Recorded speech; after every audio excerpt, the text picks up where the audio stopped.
¿qué tenemos aquí? Para ser santos, los beneficios que nosotros recibimos y debemos de hacer es los 5 pasos que le acabo de decir. Cuando nosotros acabamos de hacer, humillarnos, arrepentirnos, confesar nuestros pecados, abandonar nuestra mala conducta y hacer la declaración de fe, damas y caballeros, me pongo rosudo, perdónenme la emotividad mía, pero es que esto es algo maravilloso. Escúchenme con harto cuidado. Después de haber hecho los 4 y el último paso, que es el quinto, hacer la declaración de fe, así está escrito en Romanos 10, 6 al 11, cuando yo ya he hecho eso, yo ya soy apartado para el servicio de Dios. Entonces alguien podría preguntarme, ay, entonces ya ellos son de un pastor. No, un momentico. Cuando nosotros hacemos estos 5 pasos, no es para ser pastor, es para convertirnos y tener el inmenso privilegio inmerecido. Vuelvo y se la repito. Es allí donde nosotros sin merecérnoslo, somos y nos convertimos a través del sacrificio de nuestro Señor Jesucristo, nos convertimos en hijos de Dios, porque heredamos, somos coherederos con nuestro Señor Jesucristo en las promesas de nuestro Padre Celestial Jehová. Se los voy a hablar más sencillamente. Para yo ser hijo de Dios, porque en Génesis 1:22, en Génesis 1:26 no dice que Dios hizo al hombre a imagen y semejanza como hijo, no. Nuestro Padre Celestial en Génesis 1:26 nos hace saber a través de la Biblia, por medio del Espíritu Santo, lo siguiente: hagamos al hombre a nuestra imagen y semejanza. No dice que somos hijos de Dios cuando nacemos, nos convertimos en hijos de Dios cuando vamos a los pies de Cristo, cuando nos humillamos, cuando nos arrepentimos, cuando nos confesamos ante la presencia únicamente de Él y no ante la presencia ni intermediación de ningún hombre, ni de ninguna institución, ni de ninguna iglesia, ni de nadie. Allí, cuando nosotros ya nos confesamos ante la presencia única y exclusiva de nuestro Señor Jesucristo, Él perdona nuestros pecados. Y decidimos abandonar nuestra maldad, hacemos la declaración de fe, entonces inmediatamente ya hemos sido bautizados en ese momento. Hemos sido bautizados con la presencia del Espíritu Santo. Ahí es donde nosotros, en un instante, morimos, o sea, enterramos nuestros pecados y nacemos de nuevo. Esto es, damas y caballeros, nacer de nuevo. Y al nacer de nuevo, después de haber hecho y seguido y practicado estos 5 pasos, morimos, nacemos de nuevos y nueva criatura somos en la presencia de Cristo Jesús, en la presencia de nuestro Padre Celestial, para la honra y gloria de ellos y bien nuestro. Y ahí es donde nosotros recibimos este maravilloso título que nos dice en Levítico 20:26, seréis pues santos, porque yo el Señor soy santo. Amén. Y si quiere les recuerdo pues en el Nuevo Testamento lo que nos dice el apóstol Pablo: más bien sean ustedes santos en todo lo que hagan, como también es santo quien los llamó. Sencillamente, damas y caballeros, ser santos es ser nada más y nada menos que apartados para el servicio de Dios, para seguirnos manejando bien, muy independientemente de que vayan ustedes a ser o no ser pastores, no, muy independientemente de eso. Entonces, cuando nosotros ya hemos tenido esta bendición de ser santos, entonces es cuando ya nos dedicamos a estudiar la palabra de Dios, a dedicarnos a ella con más y más santidad, para que el día en que venga nuestro Señor Jesucristo, nosotros como iglesia podamos, damas y caballeros, ir a la presencia de Dios. Yo les había prometido que íbamos a hablar de esto, de la venida de nuestro Señor Jesucristo en la nube. Les había prometido que íbamos a hablar de que una generación no moriría, y es la presente sin duda alguna, nuestros hijos, aún más nuestros nietos. ¿Y por qué esto que tiene que ver con Israel, que tiene que ver con las maldiciones o las bendiciones de los que están en favor o en contra de Israel? Precisamente porque es que la iglesia en parte no conoce a plenitud todos estos detalles que estamos dando, ¿de acuerdo? Entonces es muy importante que ustedes vayan sabiendo qué es y qué significa todo aquello de lo que dice Isaías: no guardaré silencio, por amor a Sion no guardaré silencio. Pero antes de mirar lo de la venida del Señor, lo del rapto, yo les pido, por favor, continuemos con la profecía de Amós, en el libro de Amós, que nos dice lo siguiente. Continuemos. Amós nos da una revelación donde dice que nuestro Padre Celestial nunca hará que el pueblo de Israel vuelva a su tierra y reconstruyan las ciudades en ruinas para nunca más ser arrancados de allí. Damas y caballeros, voy a empezar con una de las partes, al igual que las otras anteriores, muy interesantes del nacimiento del pueblo de Dios. Y precisamente es donde encontramos en Amós esa revelación. ¿Puede una nación, iglesia, como lo dice la santa palabra de Dios, puede una nación nacer en un solo día?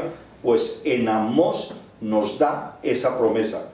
Permítame, vuelvo y se la leo para que retomemos, porque nos desviamos un poquito con el punto de la santidad. Amós 9, 11 al 15, se las voy a leer rápidamente porque ya se las leí.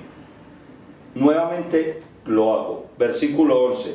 En aquel día levantaré la choza caída de David, repararé sus grietas, restauraré sus ruinas y la reconstruiré tal como era en días pasados, para que ellos posean el remanente de Edom, todas las naciones que llevan mi nombre, afirma el Señor, que hará estas cosas. Bien, permítame recordarles lo siguiente. Amós 9, 7, 8, 9. Bien. Esta profecía da origen y cumplimiento al día 14 de mayo de 1948, como en el que sería el primer ministro, el señor David Ben-Gurión, lee la declaración de la independencia de Israel. Permítame, no sin antes recordarle que el 29 de noviembre de 1947, en las Naciones Unidas, 33 países miembros votaron favorablemente en esta resolución para el establecimiento de un Estado judío árabe. Los 13 países que votaron en contra de la resolución fueron, pero antes de darle el nombre de estos 13 países que se pusieron a contra de que el pueblo de Israel renaciera nuevamente, permítame recordarles lo siguiente. El pueblo de Israel fue una nación muy bendecida, brevemente, no para acusarlos ni cuestionarlos, pero en tiempos antiguos, desde que ellos fueron desde que Jacob llegó a Egipto, donde el hijo de él, el cual los hermanos habían secuestrado y se los habían vendido y lo habían vendido a una caravana de mercaderes, fue entonces cuando Jacob, por boca y testimonio de los hijos de él, le dijeron una mentira. Esa historia todos lo saben, que el hermano de ellos, José, que en la Biblia lo conocemos como el soñador, el de las 7 vacas flacas y las 7 vacas gordas, etcétera, etcétera, Jacob pierde a su hijo por una mentira, pero realmente esa mentira él la estuvo manejando todo el tiempo. Él no lo podía creer, mas sin embargo, como esa mentira se la habían dicho los hijos y él no veía otra prueba distinta a una prueba falsa que habían presentado los hijos de Jacob, hermanos de José, pasaron muchísimos años. Y ya fue cuando, después de haber sufrido mucho, José, el hijo de Jacob, lo hace el rey faraón de Egipto, lo que ellos denominaban como supuestamente dioses, con D minúscula, ya para nosotros, para ellos con D mayúscula. Entonces, por aquel asunto de esta bendición de las vacas gordas y las vacas flacas, el faraón, según ellos, el dios de Egipto, hace el dios de Egipto humanamente, pero no era un dios, es una cultura que se ha creído que son dioses y no es así, pero ese no es el punto. Entonces, ¿qué hace el faraón de Egipto? Llega y le da y nombra a José el segundo en mando después del faraón de ese entonces. Entonces José empieza a manejar todo, adquiere riquezas, posición, por el trabajo de él, obviamente, guiado por el Espíritu Santo, se vuelve famoso. Imagínense, tan famoso es que es el segundo en mando después del faraón, ordenado por el faraón. Pero detrás de todo esto, encima de todo esto, estaba la bendita existencia, presencia de nuestro Padre Celestial, Jehová, Dios, Señor, Creador y Padre nuestro. Bien, ¿qué tenemos aquí? Ya llegan los hermanos de José en una hambruna, van y le piden al encargado, después del faraón, en este caso a José, que les venda trigo y alimentos, y allí es donde surge el encuentro. Esa historia ya es muy conocida. Ya José se le revela en identidad a sus hermanos, el dolor, la tristeza, la alegría. Ya aquí empieza la historia. Ya José le dice a los hermanos: vayan, tráiganme a mi papá Jacob. Llega Jacob se queda viviendo en Egipto, y desde ahí, desde que Jacob llega con toda la gente de él a Egipto, se quedan viviendo en Egipto. Pero Jacob le hace una petición: que nunca lo entierre en Egipto, sino en la ciudad prometida. Bien, para este entonces el pueblo de Israel, los hebreos, el pueblo de Israel ya estaba convertido en el pueblo de Israel. Ya Jacob dejó de llamarse Jacob y pasó a llamarse Israel. Después de que tuvo la lucha con el ángel, se pasa a llamar Israel, y ya Israel se queda viviendo en Egipto, muere, lo entierran fuera de Egipto, y es donde el pueblo de Dios se queda. Muere ese faraón, se olvida todo mundo de José, del pueblo de Israel, y empieza el faraón de turno a mirar con su corte: este pueblo es muy numeroso, vaya uno a saber que mañana se alíen contra nuestros enemigos y nos derroten. Y empieza la esclavitud, la muerte, la segunda masacre de los inocentes, que fue cuando matan a Moisés, cuando creen que matan un niño que llama Moisés, porque ya luego da espacio para que él siga viviendo, y ocurre lo que ocurrió. Entonces ya Dios saca al pueblo de él en esclavitud por 430 años, lo saca de allí, y ya es allí donde sigue continuando la historia de Israel. Y ya después de que el pueblo de Israel está libre en Egipto, después de otras generaciones más, siguen rebeldes y tuvieron que ser esclavizados para que dejaran esa rebeldía, y nunca dejaron esa rebeldía, hasta que llegó un momento en que el ejército romano atacó al pueblo de Dios, porque se habían rebelado contra Israel, y todos los judíos, el pueblo de Dios, fueron esparcidos por todo el mundo, y es cuando ocurre la Segunda Guerra Mundial, y ya es lo que desafortunadamente se conoce como el Holocausto nazi. Bien, ya empezamos 3.300 años antes del nacimiento de nuestro 3.300 años a la presente, con el surgimiento de Abraham en la escena mundial como siervo de Dios, el padre de la fe, y llegamos hasta nuestros días. En la Segunda Guerra Mundial, después del año 1945, después de esa masacre tan desastrosa del pueblo de Dios, ya ocurre que gracias a que, encabezados por Estados Unidos, hay una coalición con un grupo de países, vencen, derrotan el imperio maligno de Hitler, de los nazis, y entonces en un mes del año 1945 dicen: se acaba la guerra. Aquí empieza la verdadera historia del pueblo judío. Resulta que el pueblo judío, ya todo mundo, cuando se termina una guerra, ¿qué ocurre? Todo mundo vuelve a casa. Y eso, aquí es donde empieza la verdadera historia del pueblo de Israel.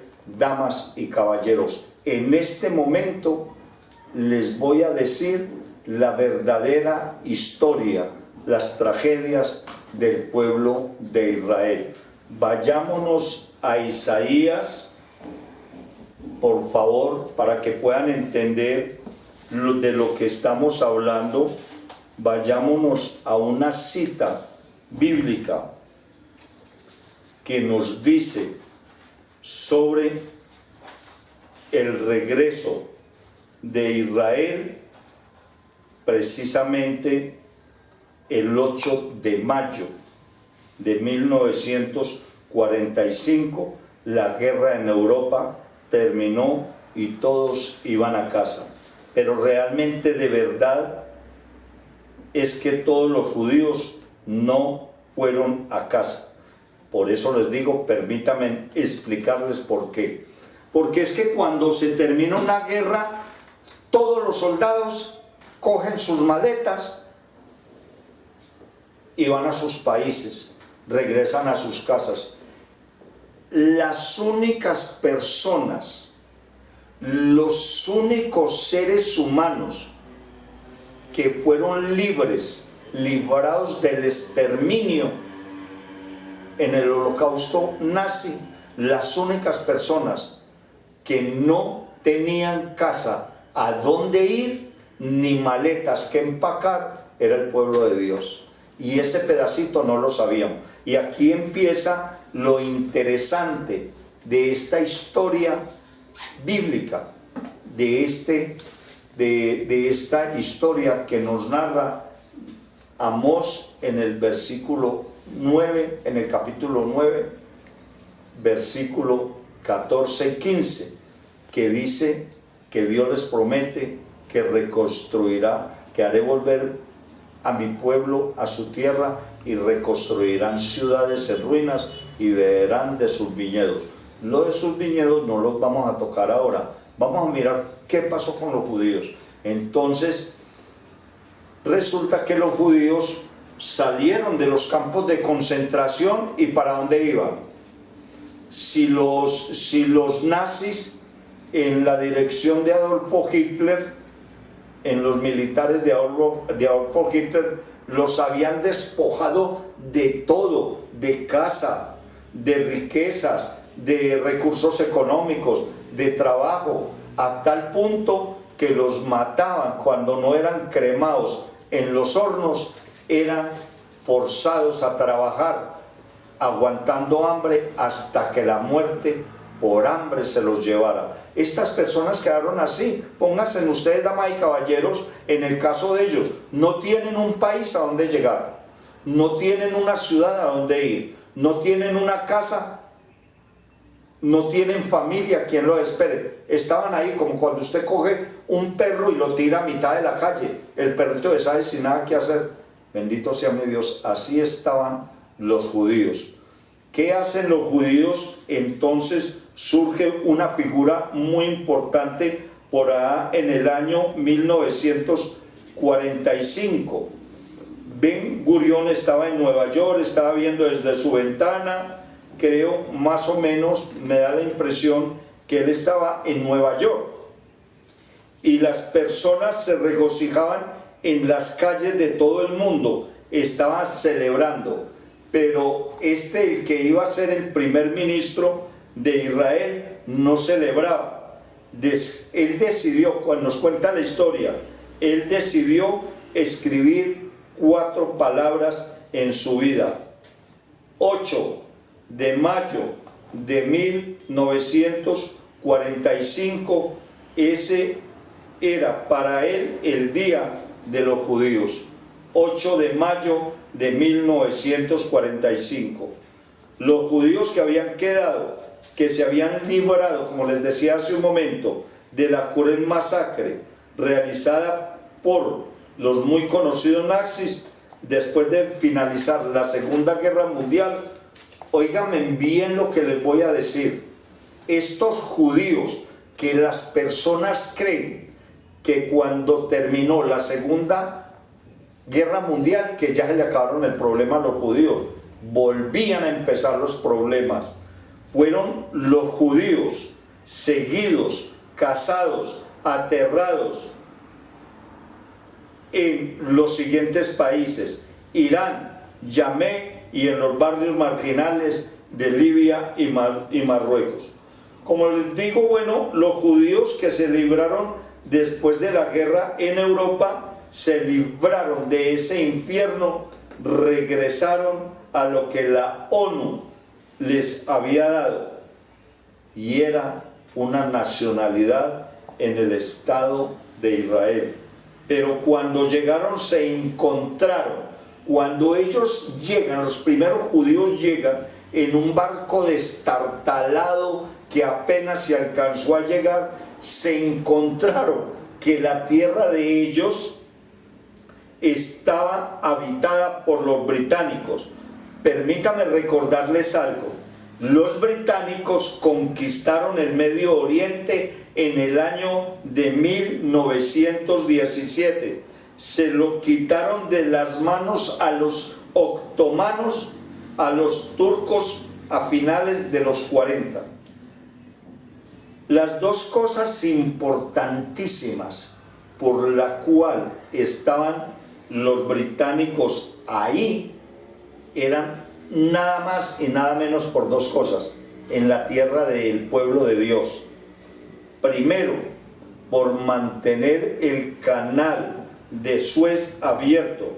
Bien, entendamos primero qué es el canal de Suez, este primer punto por el cual estaba el pueblo británico. El canal de Suez es una vía artificial de navegación ubicada en Egipto que une el mar del Mediterráneo con el mar Rojo y permite acortar la ruta de comercio marítimo entre Europa y el sur de Asia, pues así evita tener que rodear por un trayecto a África.